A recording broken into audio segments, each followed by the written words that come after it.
안녕하세요. 오늘같이 비가 부슬부슬 오는 날이면 제 마음이 더 우울해지고 어두워지는 것 같아요.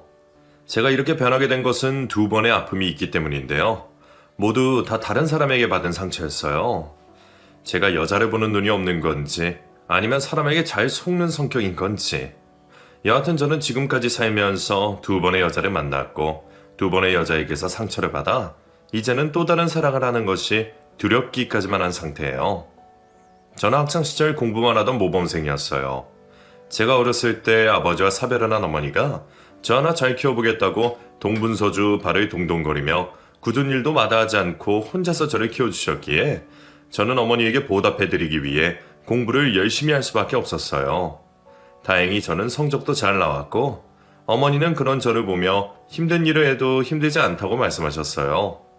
저는 고등학교 때에는 좋은 대학을 가기 위해서 열심히 공부를 했고 대학을 다닐 때에는 또 좋은 회사에 들어가기 위해서 앞만 보고 달렸어요. 그래서 졸업 후 제가 원하는 곳에 다니게 되었고 어머니도 이제 일을 쉬시며 여유를 가질 수 있게 되었어요. 그러던 중 20대 후반의 직장 동료로부터 한 여자를 소개받게 되었어요. 그 여자는 저보다 4살 어린 여자였고 차분하고 조용한 제 성격과는 달리 밝고 통통 튀는 발랄한 성격이었어요. 그 여자와 같이 있으면 언제나 웃음이 나왔고 재미있었고 시간 가는 줄을 몰랐어요. 저는 저와 반대인 성격의 그 여자에게 점점 빠져들었고 그 여자와 결혼까지 하게 되었어요. 하지만 저는 몰랐던 거죠. 그 여자가 어떤 여자였는지. 결혼을 하고 신혼여행을 다녀오고 정신없는 시간을 보내고 한 달 정도가 지났을까. 저는 다른 남자와 다정하게 함께 있는 그 여자를 보게 되었고 제가 몰랐던 그 여자에 대해서 알게 되었어요. 그 여자는 저와 만나기 전부터 동거를 하고 있던 남자가 있었고 그 남자가 사이가 틀어지자마자 홧김에 저를 만났고 그 남자 보란 듯이 즉흥적으로 저와 결혼을 했던 것이었어요. 결혼이 아이들 장난도 아니고 저는 너무 화가 나서 감정을 주체할 수가 없었어요. 저는 그 남자에게 주먹을 날렸고 놀란 그 여자는 넘어진 남자에게 다가가 괜찮냐며 그 남자의 얼굴을 쓰다듬었죠. 저는 그 모습에 눈이 뒤집혔고 그 여자의 팔을 붙잡고는 집으로 끌고 올라왔어요. 그 여자는 뻔뻔스럽게 미안한 기색도 없이 아주 당당한 모습이었어요. 잘못했다고 빌어도 시원찮을 판에 요즘 결혼절에 동거하는 사람들 많다며 과거의 일에 왜 그렇게 연연을 하며 저를 꼰대 취급을 했고 저는 어이가 없었어요. 그 이후로도 저희는 시도 때도 없이 그 일로 많이 싸웠어요. 저는 과거의 일이라며 이해해보려 했지만 그 여자가 결혼을 안 한 저보다도 그 남자를 사랑한다는 말에 모든 것을 놓고 말았어요. 이런 여자와 사느니 헤어지는 것이 낫겠다고 생각한 저는 헤어지게 되었어요. 혼인신고도 하기 전이라 저희는 이혼을 할 필요도 없이 깨끗하게 헤어질 수 있었어요. 짧은 결혼 생활이었지만 그 여자에게 진심이었던 저는 깊은 상처를 받았고 며칠 동안 집 밖을 나갈 수가 없었어요. 그런 제가 걱정이 되었는지 어머니는 하루도 빠짐없이 매일 저희 집에 와서 밥을 챙겨주셨어요. 저는 제 잘못도 아닌 일로 다른 사람들이 수군대고 있는 것 같아 너무 괴롭고 힘들었지만 제 걱정만 하고 있는 어머니를 위해서라도 이겨내려고 노력했어요. 그리고 차차 일상생활로 돌아가고 있을 때쯤 또다시 저희 노력에 물을 붓는 일이 생겼어요. 그날은 제 결혼식 액자 사진을 받은 날이었어요. 퇴근을 하고 집에 온 저는 문 앞에 놓여있는 액자를 보고는 그때의 일이 떠올라 너무 힘이 들었어요. 액자를 갈기갈기 부수는데 제 마음이 갈기갈기 찢어지는 듯 했어요. 잘게 부서진 액자를 갖다 버리는데 온갖 생각이 다 들었어요. 제가 왜 이 여자 때문에 이렇게 살고 있어야 하나 회의감도 들었고 또 한편으로는 보란듯이 잘 살아야겠다는 의지도 생겼어요. 저는 일에만 집중을 하고 잊어보려 애를 썼고 그렇게 몇 년이나 시간이 흘러 저는 어느덧 30대 중반에 접어들었어요. 결혼 생각이 아예 없었던 저였지만 주위에서 하나 둘 결혼을 하고 자식을 낳는 친구들을 볼 때마다 뭔가 모를 허전함과 공허함을 느꼈어요. 저에게도 저를 닮은 저런 자식 하나 있었으면 좋겠다는 생각이 들 때가 종종 있었어요. 이제 시간도 꽤 오래 지난 상태라 지인들도 저에게 여자를 소개시켜주려 했지만 전 늘 거절을 했어요. 시작도 하기 전부터 또다시 상처를 받게 될까 걱정이 먼저 앞섰거든요. 이제 겨우 상처가 아물었는데 또 다른 상처를 받고 싶지 않았어요. 저는 지금 이대로의 저의 모습도 좋다고 생각을 했어요. 그러던 중 회사에서 일을 하고 있는데 어머니로부터 전화가 왔어요. 퇴근을 하고 자신을 데리러 와달라는 전화였어요. 어머니는 오래전부터 요가 학원에 다니고 있었는데 시간이 맞으면 같이 저녁을 먹자고 그랬어요. 저는 퇴근을 하고 어머니를 모시러 학원으로 갔어요. 건물 지하 주차장에 주차를 하고 전화를 했더니 어머니가 조금 더 있어야 한다며 올라와서 기다리라고 말했어요. 저는 괜찮다고 말했지만 짐이 많아서 혼자 들고 내려가기에 힘들다는 어머니의 말씀에 어쩔 수 없이 차를 주차하고 학원으로 올라갔어요. 5층까지 있는 건물 3층에 위치한 학원은 엘리베이터가 열리면서부터 좋은 향기가 났어요. 복도를 지나 출입문을 열고 들어갔더니 복도에서 맡았던 아로마 향기가 더욱 진하고 가득했어요. 학원은 제가 생각했던 것보다 훨씬 크고 아늑했어요. 저는 휴게실에 있는 소파 한쪽에 앉아 어머니를 기다렸어요. 조금 뒤 문이 열리더니 수업을 끝낸 회원들이 삼삼오오 나왔고 어머니가 저를 발견하시고는 웃으면서 손을 흔들었어요. 같이 나오신 다른 회원들에게도 아들이라며 소개를 시켜주었고 저는 인사를 나누었어요. 그리고 어머니는 옷을 갈아입고 나올 테니 조금만 기다리라고 말씀을 하셨고 그 사이 수업을 마치고 나온 강사님 한 분이 어떻게 오셨냐며 물었어요. 저는 어머니를 모시러 왔다고 이야기했어요. 그랬더니 강사님은 냉장고에서 꺼낸 시원한 음료수를 가져다 주며 마시면서 기다리라고 말했어요. 저는 음료수를 받아들고는 마시지 않고 만지작거리며 어머니를 기다렸어요. 한참 후 옷을 갈아입으신 어머니가 나오셨고 강사님은 어머니와 살갑게 인사를 나누었어요. 선생님, 여기가 내 아들이에요. 아, 그러셨군요.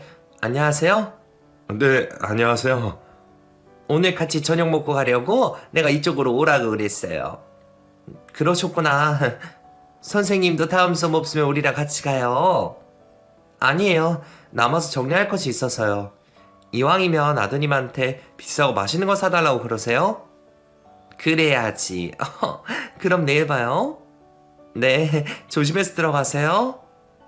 강사님은 어머니와 대화를 나누고는 다른 곳으로 갔어요.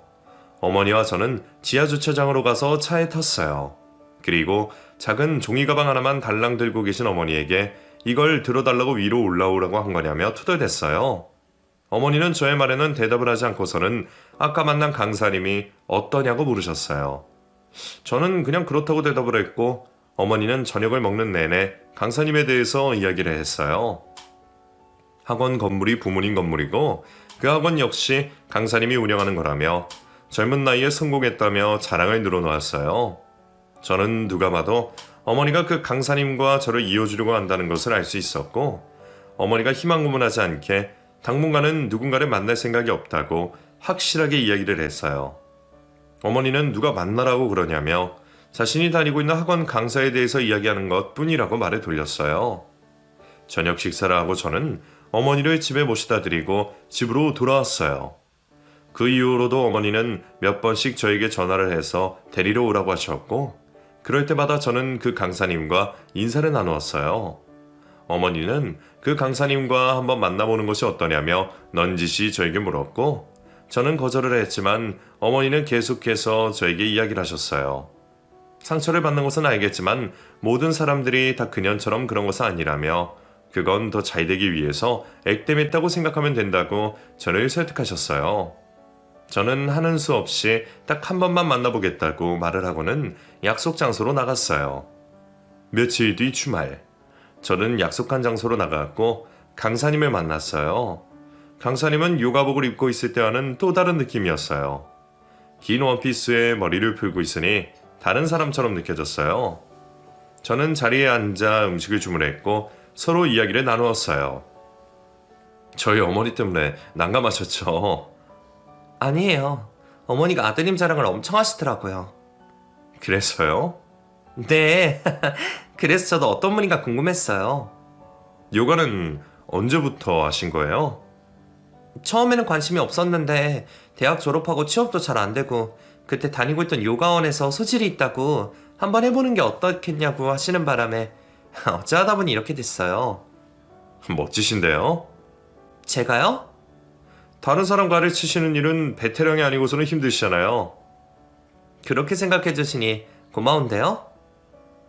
강사님은 저보다 2살 연상인 37살이었고 결혼보다는 자신의 일이 우선이었기에 결혼이 늦어졌다고 말했어요. 그리고 자신의 일에 상당히 큰 자부심을 가지고 있었고 또한 열정적이었어요. 음식을 먹으며 대화를 나누는 동안 서로에 대해서 조금 더 알 수 있었고 어머니가 말씀하신 대로 좋은 사람인 것 같았어요. 강사님은 이렇게 만난 것도 인연인데 한 번씩 밥 먹을 수 있는 편한 사이로 지내자고 말을 했고 저 역시 그렇게 하기로 했어요.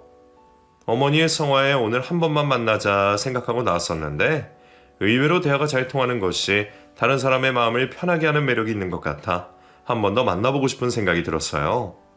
그 이후로도 저희는 몇 번의 만남을 가졌고 자신의 일을 열정적으로 하고 있는 강사님의 모습에 점점 빠져들게 되었어요. 하지만 파혼을 했던 경험이 있던 저로서는 더 깊게 들어가면 안 된다는 것을 알고 있었고 그래서 제 마음을 쉽게 표현할 수가 없었어요. 여기서 끝을 내던지 아니면 털어놓고 시작을 할지 고민이 되기 시작했어요. 어머니는 혼인신고를 한 것도 아닌데 뭘 그리 다 이야기를 하려고 하냐며 안 해도 된다고 말씀하셨지만 저는 시작할 거면 그래도 솔직하게 말하는 것이 맞다고 생각했어요. 그리고 며칠 뒤 퇴근을 하고 축구를 보며 시원한 맥주 한 캔을 따서 마시려는데 전화가 울렸어요. 강사님은 저에게 할 말이 있다며 만나자고 했고 저는 무슨 일인지 걱정이 되어 옷만 갈아입고 후다닥 뛰어나갔어요. 금요일이라 그런지 호프는 사람들로 북적대고 있었어요. 저는 사람들 사이에 있는 강사님을 발견하고 그 자리로 갔어요. 저를 기다리고 있던 강사님은 제가 오기 전부터 술을 마시고 있었어요. 저는 강사님 맞은편 자리에 앉았고 강사님은 저를 물끄러미 바라보았어요. 그리고는 도저히 긴장이 돼서 맨정신에 말을 못할 것 같아 먼저 마시고 있었다며 미안하다고 말했어요. 저는 괜찮으니 이야기를 해보라 했고 강사님은 술을 한 모금 더 마시더니 조심스레 말을 꺼냈어요. 우리 진지하게 만나볼래요? 네? 너무 뜬금없죠. 아니, 그게 아니라 저는 결혼을 전제로 만나보고 싶은데 기태 씨 생각이 어떤가 싶어서요. 거절해도 상관없어요. 부담 가지진 않았으면 좋겠어요. 미안해요. 저 거절당했네요. 아니, 그게 아니라 저도 좋아해요. 좋아하지만 좋아하지만 결혼까지는 아니다? 저도 사실 많은 고민을 하고 있는 중이었는데 먼저 이렇게 말을 하실 거라고는 생각을 못해서요.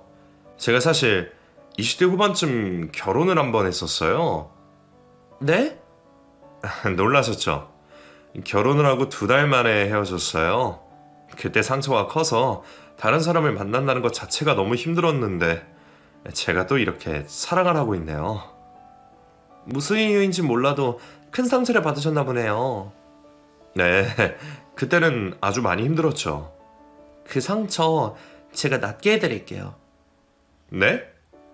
저희 진지하게 만나봐요. 저는 과거의 기태 씨보다 지금의 기태 씨가 좋으니까요. 그렇게 생각해주니 고마워요. 저는 알턴 이가 빠진 것처럼 속이 후련했어요. 어떻게 이야기를 꺼내야 하나 고민을 하고 있던 것이 순식간에 해결이 되었어요. 저와 강사님은 결혼을 전제로 만나기로 했고 저는 그동안 표현하지 못한 만큼 더 표현을 하고 사랑을 했어요. 그리고 강사님은 주말에 자신의 가족을 소개해주고 싶다며 저를 집으로 초대했어요. 이 사실을 알게 된 어머니는 뛸 듯이 기뻐하셨어요. 2 사람이 잘 맞을 거라는 자신의 생각이 틀리지 않았다며 좋아하셨어요. 그리고 약속한 주말이 왔고 저는 긴장된 상태로 강사님의 집으로 갔어요. 저는 생각보다 훨씬 더 부유하게 살고 있는 강사님의 집에 깜짝 놀랐어요. 대문을 열고 들어갔더니 나무들과 꽃들이 가득한 정원이 있었어요. 그 정원을 가로질러 가는데 왠지 모르게 조금 주눅이 들었어요. 현관문을 열고 집으로 들어가니 부모님과 남동생이 저를 반갑게 맞이해 주었어요. 남동생이 있다는 것은 알고 있었지만 제가 생각했던 것보다 나이가 훨씬 어렸어요. 그동안 가족들의 얘기를 자세하게 들어본 적이 없었던 저는 남동생이 고3이란 사실에 깜짝 놀랐어요. 부모님은 금술이 좋아서 늦둥이를 보게 됐다며 많이 놀랐냐며 웃으셨어요. 주방으로 간 저는 어머님이 준비해 놓으신 음식들을 보고 눈이 휘둥그레졌어요. 어찌나 많은 음식들을 정갈하게 담아 놓으셨는지 눈으로만 봐도 배가 불러왔어요. 다 같이 식탁에 둘러앉아 음식을 먹으며 이런저런 이야기를 나누었어요. 어머님이 음식 솜씨가 좋으신지 제 입맛에 딱 맞았어요. 화기애애하게 음식을 다 먹고 거실에 나와 어머님이 가지고 오신 차와 과일을 먹었어요. 강사님 가족들의 분위기 자체가 웃음이 많고 화목했어요. 저 역시 그 속에 있으니 마음이 편안해지는 것을 느꼈어요. 그래, 결혼은 언제 하려고? 아버지는 오늘 인사하러 온 사람한테 부담스럽게. 어차피 결혼을 전제로 만나고 있는데 시간 끌 필요가 뭐 있어? 둘 다 적은 나이도 아니고 둘이 서로 좋으면 해 넘기지 말고 빨리 하는 게 낫지. 안 그래? 민수 고3인데 수능 끝나고 내년에 할 생각이에요. 민수가 수능 보는 거랑 너 결혼하는 거랑 무슨 상관이 있다고? 공부해야 하는데 나 때문에 괜히 신경 쓸까봐 그렇죠. 얘는 너 같은 줄 아냐? 자기 알아서 잘하는 애니까 민수 핑계대지 말고 조만간에 상견례 날짜 잡자고 어머니에게 말씀드려. 알겠어요. 나이가 적지 않았던 저희는 양가 어른들이 저희보다 더 서두르는 바람에 생각보다 빨리 상견례를 하고 결혼 날짜를 잡게 되었어요. 저의 결혼 소식에 제 친구들은 자신의 일인 것 마냥 기뻐했어요. 평생 혼자 살 줄만 알았던 제가 결혼을 한다니 다들 진심으로 축하해주며 저의 행복을 빌어주었어요. 짧은 시간 동안 회사를 다니며 결혼 준비도 해야 하고 서로 친한 친구들에게 소개도 시켜주느라 하루가 24시간이 턱없이 부족하다 느낄 만큼 바쁜 나날을 보내고 있었어요. 그러던 중 친구 녀석이 저녁에 시간이 되냐며 바쁘더라도 꼭 만나자고 이야기했어요. 생전 그렇게 말하던 친구가 아니었기에 저는 다른 일을 제쳐두고 그 친구를 만나기로 했어요. 어두워진 표정으로 앉아있던 친구는 저에게 확실하지는 않지만 노파심에 이 얘기를 한다며 말을 꺼냈어요. 잘 알아봐, 재수씨. 좀 수상해. 뜬금없이 무슨 말이야. 그게 우리 저번에 같이 여행 갔었잖아, 강원도로? 그렇지. 그때 여행 갔던 사진을 내가 SNS에 올렸거든? 그래, 나도 봤어. 그걸 같은 회사 다니고 있는 직원이 봤나 보더라고? 그래서 그 직원도 나한테 말을 할까 말까 며칠을 고민하다가 말을 한다면서 재수씨에 대해서 안 좋게 이야기를 하는 거야. 어떤 말? 놀라지 말고 들어. 내 걱정을 하지 말고 어서 이야기나 해봐. 재수씨가 고등학교 다닐 때 완전 날라리였대. 그 동네에서는 모르는 사람이 없을 정도로 그 집 부모도 자식 하나 있는 거 고등학교 졸업은 시킬 생각에 뒤로 합의금 대주느라 돈도 수없이 깨졌다고 그러더라. 그런데 2학년 때 아프다며 입원을 수시로 하더니 뜬금없이 자퇴하고 그 가족들 모두 다른 곳으로 이사를 갔대. 그게 말이 돼? 그래서 나도 긴가민가해서 너한테 얘기 못하고 있었잖아. 그래도 사람 일은 아무도 모르는 거니 확인해봐도 나쁠 건 없잖아. 그게 사실이 아니면? 사실이 아니면 다행인 거지. 내가 그 사람을 못 믿어서 확인해보는 것밖에 더 돼?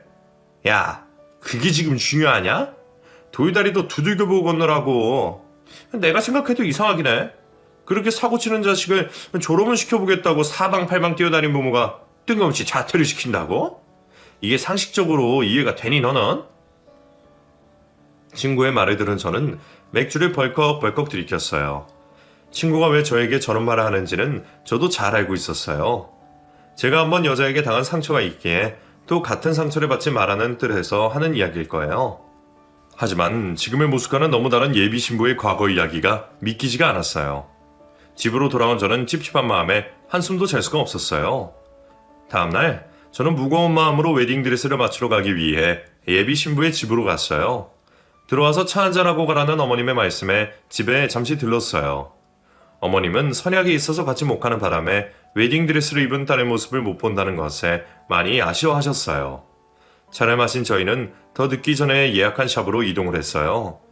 책자를 보며 웨딩드레스를 몇 개 고른 아내는 한 벌씩 차례대로 입어보기로 했어요. 예비 신부는 쇄골이 훤히 보이는 탑으로 된 것도 잘 어울리고 목까지 올라오는 것도 잘 어울리고 운동을 하던 몸이라 그런지 어떤 옷을 입혀놔도 찰떡같이 다 소화했어요. 샵에서 일하고 있는 직원도 저의 생각과 같은지 아무거나 다 잘 어울린다며 입버릇처럼 예쁘다며 칭찬을 했어요. 저는 괜찮냐는 예비 신부의 말에 예쁘다고 말을 하면서도 어제 친구가 했던 말이 떠올라서 환하게 웃기가 힘이 들었어요. 예비 신부와 본식 드레스를 하나 고르고 거기에 맞는 정장을 저도 입어보고는 늦은 저녁을 먹으러 근처 식당으로 자리를 옮겼어요. 결혼 준비로 다이어트를 하고 있다는 예비 신부 때문에 샤브샤브로 집으로 온 저희는 음식을 주문했어요.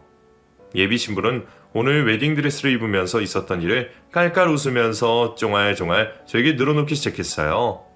저도 거기에 맞춰서 대답을 해준다고 해줬는데 평소와 다른 저의 모습을 느꼈는지 갑자기 예비 신부가 말을 멈추더니 앞에 놓은 물을 한 모금 마시고는 저를 물끄러미 쳐다봤어요. 오늘 무슨 일 있었어요? 아니요, 왜요? 평소와 다른 것 같아서요. 피곤해서 그런가 봐요. 아무리 피곤해도 우리 결혼식 때 입을 드레스를 고르는 일인데. 미안해요. 아니에요. 피곤하기도 할 거예요. 짧은 기간 동안 다 준비하려면 저도 피곤하긴 하더라고요. 이해해줘서 고마워요. 그건 그렇고 민수는 공부 잘 되어간대요? 네, 이제 얼마 남지 않아서 그런지 아주 열심히더라고요. 수능만 아니면 같이 놀러 다니며 친해지면 좋을 텐데. 수능 끝나고 하면 되죠? 그때 다 같이 해외로 여행 가요. 그것도 좋은 생각이네요. 음식 나왔다. 배고플 텐데 어서 먹어요. 식사를 하고 저는 예비 신부를 집에 데려다주고는 집으로 돌아왔어요. 예비 신부에게 어렸을 때 그 동네에 살았냐고 물어보고 싶었지만 물어볼 수가 없었어요.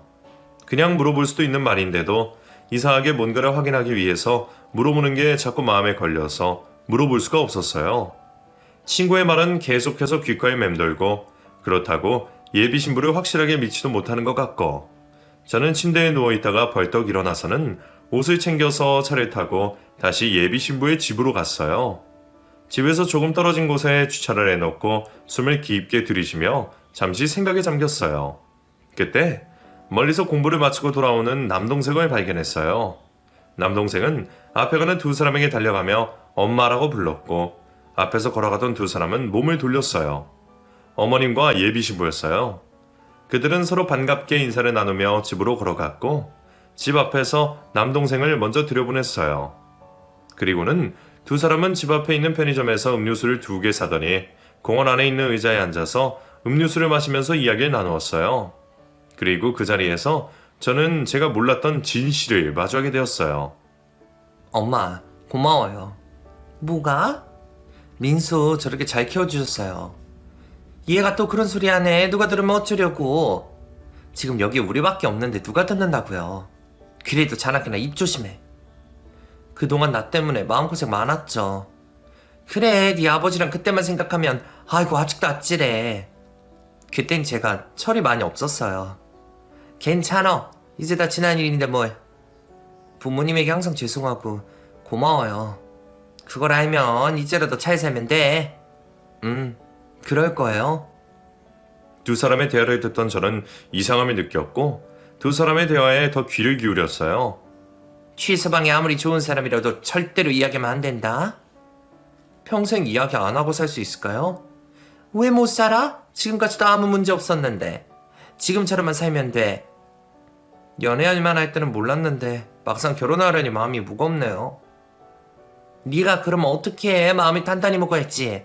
지금 와서 민수 네 아들이라고 말할 수 있어? 아니요, 자신 없어요. 취서방도 취서방이지만 민수가 그 사실을 알아봐. 민수가 받을 충격은 생각 안 해봤어? 지금까지 누나라고 생각하고 있는 네가 엄마라는 사실을 알게 된다면 어찌 될 것 같니? 모든 것이 다 내 잘못이에요. 인생 지 멋대로 산 네 잘못도 있지만 자기 자식 나 몰라라고 도망간 그 놈이 더 나쁜 놈이야. 너는 실수는 했지만 책임을 진 거니 너무 자책하지 말고. 좋은 일 앞두고 왜 그러니? 미안해서 그러죠. 또 다시는 오늘 같은 이야기 입 밖으로 내지 마라. 알았지? 알겠어요. 어머님과 예비 신부는 양손을 붙잡고는 서로를 애처로운 눈빛으로 바라보더니 자리에서 일어나 집으로 들어갔어요. 모든 이야기를 다 듣고 있었던 저는 정신이 혼미해져 한 발자국도 움직일 수가 없었어요. 저는 그 자리에서 주저앉아 멍하니 있었어요. 겨우 정신을 차린 저는 차로 돌아와 탔어요. 그리고는 정신을 가다듬고 곰곰이 생각해봤어요. 친구에게 들은 이야기, 두 사람이 나누었던 이야기, 두 이야기가 퍼즐을 맞추듯 풀리기 시작했어요. 사고뭉치 날라리였던 예비 신부는 고2 때 임신을 하게 됐고 자퇴를 하고 아무도 모르는 곳으로 이사를 가서는 자신의 아이를 부모님의 아이로, 자신의 아이를 남동생으로 만들어 살았다는 이야기인데 저는 너무 기가 차서 말이 나오지 않았어요. 어떻게 이런 일이 생길 수가 있는 건지, 그리고 왜 하필 저에게 이런 일이 일어났는지 너무나 기가 막히고 어이가 없고 화가 났어요. 주먹으로 핸들을 계속해서 두들겼어요. 가슴이 벌렁벌렁거리고 숨을 제대로 쉴 수가 없었어요. 저는 차문을 열고 내려서 바깥바람을 쐬었어요. 한참을 그러던 저는 차를 끌고 무작정 달렸고 아무도 없는 빈 공터에 도착했어요. 차에서 내린 저는 하늘을 향해서 고함을 질러댔어요. 그리고는 하염없이 눈물이 흘렀어요. 예전에 있었던 일들이 떠오르면서 더 가슴이 미어지는 것 같았어요. 한 번도 아니고 두 번씩이나 이런 일을 당한 제가 너무 바보 같았고 도저히 예비 신부를 용서할 수가 없었어요. 다음날 저는 예비 신부를 만났어요. 아무것도 모르고 있는 예비 신부는 환하게 웃으며 나왔고 저는 사람이 없는 곳으로 가자며 인적이 드문 곳으로 자리를 옮겼어요. 그리고는 예비 신부에게 남동생에 대해서 물었어요. 예비 신부는 눈빛 하나 흔들리지 않고 대답을 술술 했어요. 민수 말이에요. 민수가 왜요? 부모님보단 가영 씨를 더 닮은 것 같아요. 그렇죠. 어렸을 때부터 그런 말을 많이 들었어요. 남매니 닮는 건 당연한 거잖아요. 그런가요? 그럼요. 제 주변에 보니 동생이랑 나이 차이가 많이 나면 좀 어색한 것도 있던데 가영 씨와 민수는 그런 게 전혀 없어서 신기했어요. 아무래도 제가 결혼을 늦게 해서 같이 산 기간이 길잖아요. 그래서 그럴 거예요. 저는 민수가 제 동생보다는 자식 같다는 느낌이 있거든요. 자식이요? 네, 아무래도 나이 차이가 많다 보니까요. 아, 대단하시네요. 뭐가요? 가영 씨도 그렇고 부모님도 그렇고 네? 민수 키우려면 참 마음고생 많았겠어요. 귀태씨, 왜 그래요? 아까부터 민수 얘기만 하고. 아니에요. 피곤한데 이만 일어날까요? 저는 눈도 깜빡하지 않고 뻔뻔스럽게 이야기를 하는 예비 신부를 보고 있자니 가슴이 답답해서 미칠 것 같았어요. 사람의 탈을 쓰고 어떻게 저럴 수가 있는지 저는 말없이 예비 신부를 집에다 데려다주고 집으로 돌아왔어요. 그리고 어떻게 해야 제대로 복수를 해줄 수 있을까 한참을 고민했어요. 저와 저희 어머니를 속인 그 집 식구들을 도저히 용서를 할 수가 없었거든요. 저는 고민 끝에 그 집 식구들이 가장 무서워하는 것을 건드리기로 했어요. 지금까지 아무것도 모르고 지내고 있는 민수 말이에요. 저도 이렇게까지는 하고 싶지 않았지만 그 사람들로 인해 저뿐만 아니라 또다시 어머니가 받을 상처를 생각하면 저는 그것보다 더한 것도 할 수 있었어요. 예비 신부는 며칠이 지나면 있을 수능이 끝난 후 그동안 공부하느라 고생한 민수를 위해 집에서 가족끼리 파티를 하기로 했다며 저를 초대했고 저는 그때가 기회라고 생각했어요. 저는 그날만 손꼽아 기다렸고 드디어 그날이 다가왔어요. 저는 회사에서도 시계를 계속해서 보며 퇴근 시간을 기다렸고 긴장된 마음으로 예비 신부의 집으로 갔어요. 차에서 내리기 전 저는 숨을 길게 들이쉬며 긴장을 풀었고 마음을 단단히 먹었어요. 그러고는 예비 신부의 집 초인종을 눌렀어요. 집안에는 수능이 끝난 민수를 위해 거실에 풍선과 파티 용품들이 꾸며져 있었어요. 예비 신부는 늦을 줄 알았는데 일찍 와서 다행이라며 웃으면서 다가왔고 평소와 다른 저의 어두워진 얼굴을 보고 무언가를 예감하신 아버님은 황급히 저를 데리고 밖으로 나가려고 하셨어요. 저는 아버님의 팔을 뿌리치고는 예비 신부에게 다가가 뺨을 때렸어요. 그 순간 정적이 흘렀어요. 아니 최서방, 이게 무슨 짓인가? 최서방? 누가 최서방이에요? 자네 술 마셨나? 대체 왜 이래? 술 한 모금도 안 했고 맨정신이에요. 술 주정도 아니고 그럼 대체 왜 이래? 민수아, 수능은 잘 봤니? 민수야, 너는 어서 올라가라. 어른들이 내키지 말고. 어른들 일 아니고 너의 일이니 너도 들어. 우리끼리 이야기하자고. 왜 가만히 있는 애한테 그러나? 당신 뭐해요? 언서 민수 데리고 올라가지 않고서. 민수, 당신 아들 아니잖아. 당신 손자잖아. 귀 못 닫아? 저의 말에 놀란 어머님은 저의 뺨을 때렸고 민수는 깜짝 놀라며 멍하니 서 있다가 가족들을 둘러보더니 2층으로 후다닥 뛰어 올라갔어요. 부모님은 그런 민수를 따라 다급하게 2층으로 뛰어 올라갔고 저는 거실 테이블에 있는 음식들을 다 바닥에 던지며 고함을 질러댔어요. 얼떨떨한 표정으로 서 있던 예비 신부는 그런 저를 끌고는 밖으로 나왔어요. 당신 지금 미쳤어? 그래, 미쳤다. 내가 이 상황에서 안 미치게 생겼어? 나랑 먼저 얘기했어야지. 너랑? 왜? 누구 좋으라고? 왜 나를 속였어? 언제까지 속일 생각이었는데? 그렇다고 민수가 있는 앞에서 그런 말을 해? 당신이 그러고도 사람이야? 애가 내 상태를 생각 안 해봤어? 진짜 낯짝 두껍다. 지금 누가 잘못을 했는데? 사기 결혼을 하려고 해놓고선 뭐? 결혼 안 하면 되잖아. 너는 참 쉽게 사는구나. 이거 하다가 안 되면 저거 하고 사고 치면 뒤에서 다 알아서 해결해주는 부모가 있어서 그런 건가? 아니면 그 부모의 그 자식인가? 자식이 잘못된 길을 가고 있으면 따끔하게 야단을 치던 거 해야지. 셋이서 같이 나를 속여? 내 부모 욕하지 마. 그래, 지금 부모 욕한다고 눈에 쌍심시켜오고 그러는 거야? 너보다도 네 부모가 더 나빠. 자기 자식은 중요하고 남의 자식은 함부로 해도 된다는 거야 뭐야? 이제라도 다 알았으면 그냥 헤어지면 될 것이지. 왜 남의 집에 와서 분란을 일으켜? 야, 너 아직도 네가 무슨 짓을 했는지 모르는 거야? 일말의 양심이라는 것도 없니? 사람이 어떻게 그렇게 할 수가 있어? 내가 그동안 얼마나 힘들었는지 알고 나는 소리야? 그래, 속인 건 내가 정말 미안해. 하지만 과거잖아. 그것도 벌써 20년도 지난. 그 과거가 없어지니? 망할년. 남의 인생을 망쳐놓고는 뭐? 과거라고? 그걸 말이라고 하는 소리야? 정말 어이가 없네.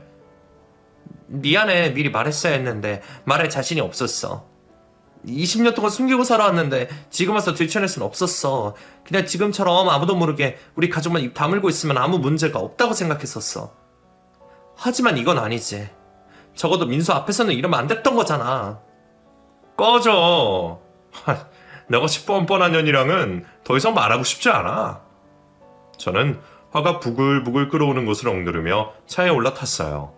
저에게 싹싹 빌며 용서해달라고 매달려도 모자랄 판에 오히려 적반하장으로 나오는 예비 신부의 모습에 치가 떨렸어요. 저는 집 앞에 있는 포장마차로 가서 소주 한 병을 단숨에 들이켰어요. 그리고는 친구에게 전화를 걸었어요. 저의 연락에 단숨에 달려온 친구는 저의 모습을 보더니 무슨 일인 줄 알겠다는 표정으로 앉았어요. 그리고는 저와 함께 술을 마셨어요.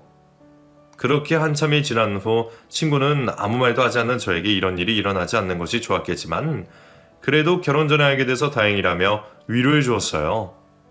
저는 이제 어떻게 사냐며 남들은 평생 한 번도 안 당할 일을 2번씩이나 당했다며 어머니가 이 결혼을 얼마나 기다리고 좋아하셨는데 또 이렇게 돼서 살 수가 없다며 눈물을 흘렸어요. 친구는 아무 말 없이 저의 등을 두드려주며 아무런 말 없이 소주를 마셨어요. 다음날 깨질 듯한 머리를 움켜쥐고는 잠에서 깬 저는 냉장고에 가서 물을 꺼내 마셨어요. 머리가 너무 아파서 머리를 똑바로 들 수가 없었어요. 분명 어제 친구와 술을 마신 것은 기억이 나는데 그 뒤로는 필름이 끊겨서 어떻게 집에 왔는지도 기억이 나질 않았어요. 식탁 위에는 친구가 끓여놓은 콩나물국이 있었어요. 저는 따뜻하게 데워서 먹고는 다시는 잠이 들었어요. 몸도 마음도 지치고 술병도 제대로 난 저는 회사에 출근을 하지 못한 채 며칠 동안 집에서 쉬었어요. 며칠 후 아무 생각 없이 침대에 누워있는데 초인종이 요란스럽게 울렸어요. 저는 현관문을 열어주었고 어머니가 씩씩거리며 집 안으로 들어오셨어요. 그리고는 식탁 위에 있던 제가 마시던 생수를 벌컥벌컥 마시더니 커튼을 걷고 창문을 활짝 열었어요. 그리고 저를 보시고는 회사도 안 가고 왜 이렇게 지내고 있냐며 네 잘못도 아닌데 왜 산송장처럼 집안에만 있냐고 속상해하셨어요. 저는 어머니에게 상처를 주지 않고 결혼을 못하게 될 핑계거리를 찾고 있었는데 어머니는 벌써 모든 것을 알고 오신 듯해서요. 어떻게 아셨어요? 그걸 왜 몰라? 온 동네에 소문이 다 났는데. 소문이요? 그래, 그 미친년이 고등학교 때 애를 베서 19살이 된 아들이 있으면서 처녀 행세를 하고 결혼하려 했다고 온 동네에 소문이 파다해. 죄송해요. 네가 뭐가 죄송하냐? 에휴, 내가 잘 알아봤어야 했는데 그 여우 같은 년이 사람을 그렇게 감쪽같이 속일 줄을 누가 알았겠냐? 내 아들을 이렇게 만들어 놓고선 어디 뻔뻔하게 수업을 하고 있어. 내가 그 말을 듣고 어이가 없어서 내가 지금 그 학원에 쫓아가서 수업하고 있는 그녀 머리카락을 죄다 뜯어놓고 오는 길이다. 어디서 감히 내 아들을 말이야. 이 동네에 발도 못 붙이게 할 거야 내가. 저 진짜 괜찮아요. 내가 정말 미안하다. 잘 살고 있는 너를 괜히 내가 부추겨서 험한 꼴이나 당하게 하고. 어머니, 진짜 저 괜찮아요. 어머니 때문이 아니라 제가 원해서 이렇게 된 거니까 그런 말씀 마세요. 어머니는 저에게 그런 여자를 소개시켜줘서 잘 살고 있는 제가 또 상처를 받게 된 것에 큰 죄책감을 느끼시며 무척 괴로워하셨어요. 그런 어머니 때문에 저는 오랫동안 제 상처만 보고 아파할 수만은 없었어요. 저는 어머니 앞에서는 상처가 다 아문 척, 괜찮은 척 연기를 할 수밖에 없었어요. 어머니는 그런 제 모습에도 분이 풀리지 않으셨는지 같이 다니고 있는 회원들과 매일같이 그 학원에 가서 그 여자를 피말리게 했고, 결국 그 여자는 가족들과 그 동네에서 손가락질을 받다가 얼마 못 가 이사를 가게 되었어요. 저 역시 더 이상 이곳에서 사는 것이 싫었어요. 저희 두 번의 결혼 실패를 모두 다 알고 있는 회사를 다니는 것도 힘이 들었어요. 고민 끝에 저는 다른 지역으로 이사를 했고 새로운 직장으로 옮겼어요. 이곳에서 모든 것을 잊고 새롭게 시작하고 싶었는데 두 번의 상처가 너무 커서 그런지 쉽게 되지가 않았어요. 시간이 지나면 점점 희미해져 가야 하는데 저는 오히려 더 선명해지는 것 같았어요. 이제 두 번 다시는 새로운 사람을 만나 결혼을 할 수 없을 것 같아요. 언제쯤이면 이런 제 상처가 다 아물어질까요?